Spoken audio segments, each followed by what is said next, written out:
What should you do now that you've taken the PSAT 8, 9, 10, or NMSQT? If you're wondering what your next step should be after taking this key exam, then keep listening to this video. It'll help you whether you're just starting high school or in 11th grade preparing to take the SAT. This video will help you figure out what to do with your PSAT scores and how to make the most of them. So keep watching. So the most important thing for you to understand is what your goal was with taking that exam. If you're a 10th grader or below, then you're probably hoping to prepare to either score well in the NMSQT in the fall of 11th grade or to get a good idea of what your SAT score might be in 11th or 12th grade. If you're an 11th grader now, then you're probably hoping to get national merit, to get a good SAT score also, and to use your PSAT score to help you study for the SAT and then get into the college of your dreams. So I'm going to quickly touch on what you should do if you're a little bit younger student, in 10th grade or below, and then spend the most of the rest of this video talking about 11th graders, which are the vast majority of PSAT test takers. So first off, if you're 10th grader or below, then you might be considering studying for the PSAT in the fall of 11th grade in order to get national merit status. If you scored in the 95th percentile or above in your state for this exam, then it might be worth considering trying to study in order to gain national merit status. In fact, I have a whole separate video about that, so make sure you go check that out. Also, if you're a 10th grader, then you might just be getting a head start trying to figure out where you need to study in order to prepare for the SAT.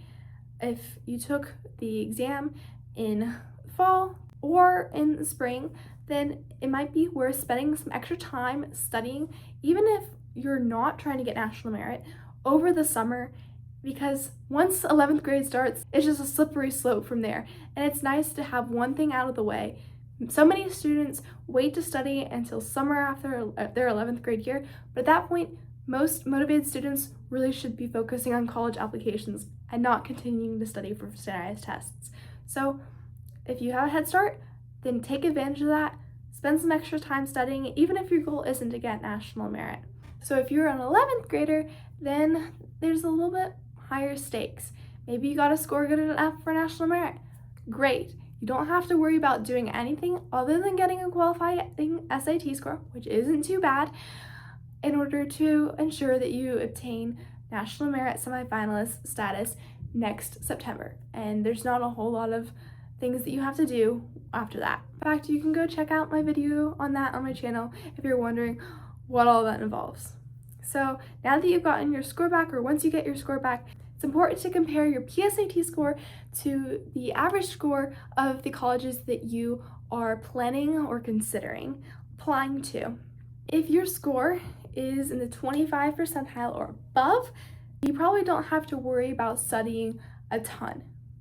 Your goal really should be, if you have the time, to get your score in the 75th percentile or above, because that's going to qualify you for the most opportunities for merit scholarships and potentially increase your chance of admission in that school.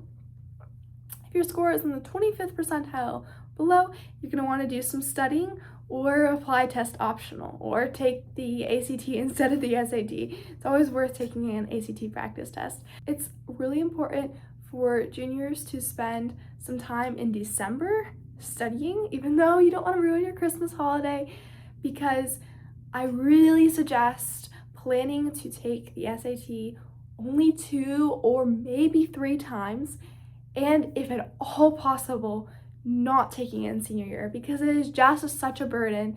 And I'm sure any seniors out there could tell you, just don't wait, just take it and get it over with. I suggest retaking in March and June, which is what I did, and maybe in May if you are not happy with your March score. I have a separate video about how to build your SAT study plan, so make sure you go check that out. But hopefully your PSAT score is solid enough for the schools that you're considering. If not, just make sure that you build that plan. I hope you found that video helpful and that it helps you know what to do now that you've gotten your PSAT scores back, or once you get your PSAT scores back, and how best to utilize them, because they're there to be a tool and help you prepare for college and prepare for the SAT.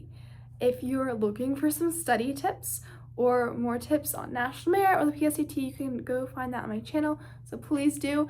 If you found my video helpful, then please like and subscribe, because this is also part of my college application journey. But anyway, good luck on your next exam and happy studying.